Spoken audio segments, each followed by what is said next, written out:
İnsanın yediyi nədirsə özü də odur. Bu İbn Sinanın sözüdür. Yəni ki, vücudumuz bioloji varlıqdır. Bu bioloji varlığı biz nə qədər zəhərli və geni dəyişmiş, mənbəyi bilinməyən bir çox zəhərlərlə, qidalarla qidalandırsaq və bu vücudda da o qədər də bir çox sorun, sıxıntılar, problemlər, narahatlıqlar olacaq. İnsanı da sağlam saxlayan immunitet sistemidir. Yəni ki, içindəki olan həkim.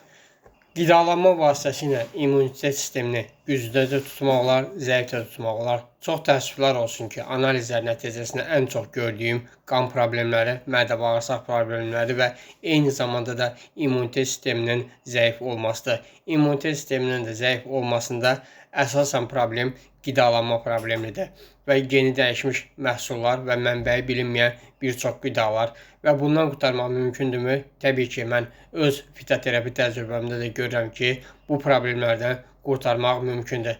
Yetər ki, insan bu problemlərdən qurtarmaq istəsin. Yəni ki, sağlam yaşamaq insanın öz əlindədir.